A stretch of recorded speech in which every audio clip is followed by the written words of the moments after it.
Hey, hello guys, welcome back to our channel.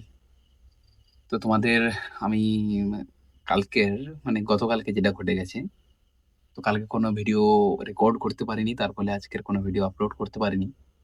মানে সত্যি কথা বলতে কি তার জন্য আমার খুব রিগ্রেট হচ্ছে জিনিসটাকে নিয়ে। কারণ একদিন যদি তোমার গ্যাপ হয়ে যায় বা একদিন যদি কিছু হয়ে যায়, তারপরের দিন কন্টিনিউ করাটা খুবই একটা চাপের বিষয়। তাই না? তো তোমাদেরকে আমি একটা আমার জীবনের একটা কাহিনী বা ঘটনা বলব। একটা ফেমাস জায়গা আছে আমাদের এখানে কাছাকাছি। সেখানে আমরা গেছিলাম। প্রায় আজ থেকে ৫ বছর আগে। ঠিক আছে? ৫ কি ৪ বছর আগে এরকম একটা হবে। তো জায়গাটার নাম খুবই ভালো। ঠিক আছে? একদম ফেমাস জায়গা। ফেমাস জায়গা বলতে জায়গাটাকে নিয়ে শরৎচন্দ্র চট্টোপাধ্যায় লিখেছেন। আর এটা আমাদের এখানে আছে, অনেকেই খুব কম পরিমাণে মানুষ জানে। আর আমার চ্যানেলে সেই ভিডিওটা এখনো আছে, ওই ব্লগটা যেটা দাদা বানিয়েছিল। আর ওখানে আমরা যখন যাচ্ছিলাম বা ওটার সম্বন্ধে একটা ভিডিও বানানোর পারপাস নিয়েই যাচ্ছিলাম। কিন্তু একটা ঘুরে আসা হলো, একটা জায়গা এক্সপ্লোর করা হলো। সেটার নাম হলো কপালকুণ্ডলা। ঠিক আছে? ওই যে কপালকুণ্ডলা মন্দিরটি, তো আমরা যখন গেলাম প্রায় ধ্বংসাবশেষের প্রায় দিকে। কারণ কি? ধ্বংসাবশেষ হয়নি এখনো। কারণ তখনকার যে ইটগুলো এখনো ক্ষুইয়ে যায়নি। এখনকার ইটগুলোতে তো ওই নোনা টাইপের হয়ে যায়। তার ফলে নষ্ট হয়ে যায় যদি প্লাস্টার না করা হয়। ওটা তো প্লাস্টার নেই। অথচ ওই ইটগুলো এখনো মজবুত, একদম ঠিকঠাক আছে। আর ওইটা নিয়ে অনেক একটা মুভি তৈরি হয়েছিল, একটা সিরিয়াল হয়েছিল, অনেক কিছুই হয়েছিল। তো আমাদের একটা মানে কি বলবো? ওই যে হয় না যে চলো দেখে আসি কি জিনিসটা কি হয়েছিল না হয়েছিল। ওখানে যখন যাই আমরা, যেতে, যেতেই মানে অনেকটাই লম্বা পথ এখান থেকে। তো ওখান থেকে যখন আমরা ওই নৌকা করে গেলাম, নৌকা করে যাওয়ার পর যেই ঘাটে নামলাম, ওই ঘাটে মাছ-ফাছ ধরে ধরা হয়। ঠিক আছে? তো তার ফলে প্রচন্ড গন্ধ ছিল। ঠিক আছে? প্রচন্ড গন্ধ, তীব্র গন্ধ।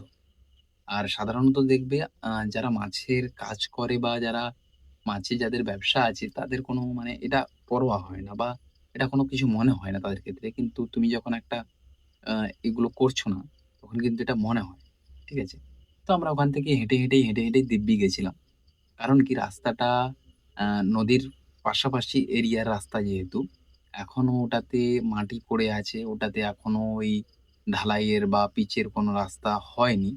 আর আমরা যখন গেছিলাম তখন বলছিল যে এটা হবে বলেই এটাকে উঁচু করা হয়েছে বা এরকম একটা কিছু ব্যাপার। কিন্তু আমরা তারপরে আর যাইনি, বিষয়টা এইটা। আর যখন হেঁটে গেলাম, গিয়ে দেখতে পেলাম যে ওখানে সামনেই একটা মন্দির আছে। ওখানে লেখা আছে কপালকুণ্ডলা মন্দির বলে। কিন্তু সেটা রিয়েল নয়। তার ভেতরে যখন আমরা আরো গেলাম, তারপর দেখতে পেলাম যে এ একদম গ্রামের ভেতরেই একটা ছোট্ট মন্দির হয়ে আছে। যে মন্দিরটা একচালি মন্দির। ঠিক আছে? সেটা সম্পূর্ণভাবে একদম বড় প্রচন্ড বড় জায়গা জুড়ে একটা মন্দির, এরকমটা নয়। মন্দিরটা ছোট্ট একটা এরিয়ার মধ্যে আছে। আর ওর চারপাশ থেকেই কিন্তু মানুষ বাস করেছে, বাড়িঘর করেছে, ওখানে বসবাস করে, এরকম একটা ব্যাপার। ঠিক আছে? তো যখন ওখানে গিয়ে পৌঁছালাম, পৌঁছানোর পরে গেট লাগানো ছিল। আমরা জিজ্ঞেস করলাম যে, "এই গেটটা খুলবে কখন বা কখন খোলে?" তখন বলল যে, "এখানে একটা দাদু আছে, ওই দেখাশুনো করে, ওর পরিচর্যা করে, সবকিছুই করে।" তো দাদুটাকে আমরা ডাকলাম। ডাকার পর দাদুটা এলো, এসে মন্দিরের গেটটা খুলল। ছোট্ট সবকিছুই। গিয়ে ঢুকলাম। তোমরা যদি আমার আমি বলার মাঝখানে বলছি কারণ কি, তোমরা এটা ভালোভাবে বুঝতে পারবে যখন আমার ব্লগগুলো দেখবে কপালকুণ্ডলার। ঠিক আছে? আশা করছি তোমরা দেখো, তোমাদের ভালো লাগবে জিনিসগুলো। আর গিয়ে যখন দাদুকে জিজ্ঞেস করলাম যে, "এই ইতিহাসটা কি?" দাদু তখন কিন্তু বলছে, "ওগুলো সবকিছু রেকর্ড করে আমরা আপলোড করেছি।" ঠিক আছে? তারপরে অনেকেও গিয়ে ওখানে করেছে দেখলাম। আমাদের পরেও অনেকে গিয়ে করেছে। এখনো করছে অনেকে গিয়ে ভিডিও। তারা অনেক ফেমাস। যাই হোক, সেটা নিয়ে কোনো কথা নেই। তো দাদুকে আমরা যখন জিজ্ঞেস করলাম যে, "এখানে কি হয়েছিল না হয়েছিল?" দাদু বিস্তারিতভাবে বলছে যে, "এই হয়েছে, এই না হয়েছে।" সবকিছুই বলছে জিনিসগুলো। আর আমি কিন্তু ঘুরে দেখছিলাম কোথা থেকে কি হয়েছে। আর ওই যে একটা মেয়েকে ওখানে যে ধরে রেখেছিল ডাকাতেরা, ডাকাতই বলা যাবে তাদেরকে। তো সেখান থেকে মেয়েটা যেখান থেকে পালিয়ে গেছিল, আমরা মন্দিরের ভেতরে ঢুকলাম। ঢোকার পর ওখান থেকে দেখাচ্ছিল যে এখানেই মেয়েটাকে রাখা হয়েছিল। সে এবার ওখান থেকে একটা সাইড থেকে একটা দরজা মতো ছিল। ওখান থেকে বেরিয়ে বাইরে গেছিল। ঠিক আছে? কোন দিক থেকে বাইরে গেছিল সেটাও আমাদের দেখাচ্ছিল। আর দেখাতে, দেখাতে বলছিল যে চারিদিকে ওখানে প্রাচীর হয়ে গেছে। ঠিক আছে? মন্দির। বলছে এগুলো আগে ছিল না। খোলামেলাই ছিল। জাস্ট ছোট্ট একটা বনের মাঝখানে একটা মন্দির ছিল। ভাবতে অবাক লাগে যে পুরোটাই বন ছিল। তার মাঝখানে একটা ছোট্ট মন্দির ছিল। কিন্তু সেখানে আজকের আর বন নেই। সেখানে পুরো মানে কি বলা যায়? বাড়ির ঘর মানে একদম হয়ে গেছে। তোমরা গেলে কেউ হয়তো বুঝতে পারবে না যে ওটাই মন্দির বলে। কেউ হয়তো পাশ কাটিয়ে চলে যেতে পারে। ঠিক আছে? দাদুকে এত কিছু বলার পরে কিছু দিলাম দাদুকে। দিয়ে এই করে চলে এলাম। ঠিক আছে? কিন্তু সবথেকে যেটা মানে ভাবার বিষয় যেটা, ধরে নাও আজ থেকে প্রায় না বললেও কপালকুণ্ডলা মন্দিরটা আমি ধরলাম যে ১৫০ বছর পুরনো, ২০০ বছর পুরনো। কিন্তু ওই মন্দিরের যে ইটগুলো না, ইটগুলোর কোনো কিছু হয়নি এখনো। আর মন্দিরটাও কোনো কিছু হয়নি। আশা করছি আরো ২-৫০০ বছর কেটে যাবে। কোনো কিছু হবে না। কিন্তু যদি সরকার থেকে বা কোনো জায়গা থেকে ওটাকে ঠিকঠাকভাবে মেরামত করা হয়, ঠিকঠাকভাবে রাখা হয়, ওটা একটা ঐতিহ্য ভাই। ঠিক আছে?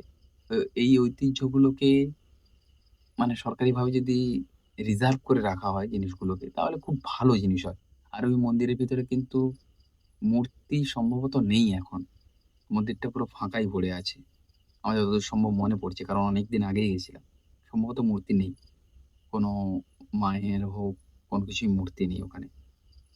আর ওই মানে মন্দিরটাই একদম ছোট্টখাট্ট, কিন্তু মন্দিরটার যে দেওয়ালটা, পেছনের যে দেওয়ালটা, ওই দেওয়ালগুলোর ভিডিও আছে, সবকিছুরই ভিডিও আছে। তোমরা অবশ্যই দেখো, ভালো লাগবে তোমাদের।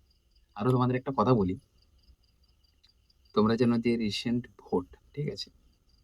আমাদের এখানের মানে আমরা যে এরিয়াতে থাকি, সেই এরিয়ার সবথেকে টপ পপুলার জায়গা যেটা বা যেটা ঐতিহাসিক স্থান, সেটা বলা যেতে পারে যে ভারতের ১ম ডাকঘর, ঠিক আছে? ১ম ডাকঘর যেটা, সেটা আমাদের এখানেই আছে। আ এইবারে শুনলাম যে এটা নাকি সরকার দ্বারা ঠিকঠাকভাবে মেরামত করা হবে বা ঠিকঠাকভাবে ওটাকে অ্যা কিছু একটা করা হবে, ঠিক আছে? কিন্তু আমি ভেবে পাচ্ছি না যে ওটার কি করবে? কারণ ওটাতে আর কিছু নেই। যারা দেখেছে বা যারা পাশাপাশি মানুষ তারা জানে পুরো ভেঙে গেছে জিনিসগুলো। কোথাও কিছুই নেই। চারিদিকে শুধু দেওয়ালগুলো দাঁড়িয়ে আছে। পুরো ভেঙে গেছে। বাস ওইটাই মানে ওটা পরপর করে ভেঙেই যাবে। যেখানে মানুষগুলো থাকতো এসে, আর ডাকঘরটা আলাদাই ছিল যেখানে মানুষগুলো এসে থাকতো বন্দরে, সেই ঘরটাও পুরো ভেঙে গেছে। আর ওখানে পাশাপাশি এরিয়ার যে সমস্ত ছেলেপেলে আছে, ওখানে মদ, বিড়ি, সিগারেট, গুটখা এসব খেতে আসে। ঢুকেছি তো ওর মধ্যে, তাই দেখেছি। ওগুলো তো আর ব্লগে আমাদের তুলে ধরা সম্ভব হয়নি। কারণ জিনিসগুলো আমাদের ঐতিহ্য যেহেতু। আর এইটা এখন সরকার করছে, আমার খুব মানে একটা খারাপ বিষয় লাগছে। কারণ আজ থেকে ৫০ বছর আগে বা আজ থেকে ৫০ বছর, সরি ভুল বলছি। ১০ বছর, ২০ বছর, ৩০ বছর আগে এটা ভাবতে পারত যে ভারতের ১ম ডাকঘর যেখানে ছিল, ইংরেজরা বানিয়েছিল, যেটা লাইট হাউস ছিল, সেটাকে তো পুরো ভেঙে দিয়েছে, সেটা বাদ দিয়ে দাও। ভেঙে কিছুই নেই আর।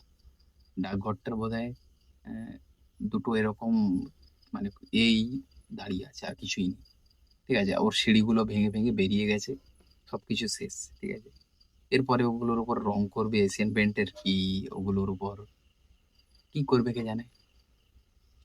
আর এইসব কথা কিন্তু মানে আমার খুব খারাপ লাগে যে আমাদের ভারতের ১ম ডাকঘর যেটার এরকম অবস্থা। আমাদের এখানে একটা পর্যটন স্থান নেই যেখানে, ঠিক আছে? এইসব জিনিসগুলো হয়।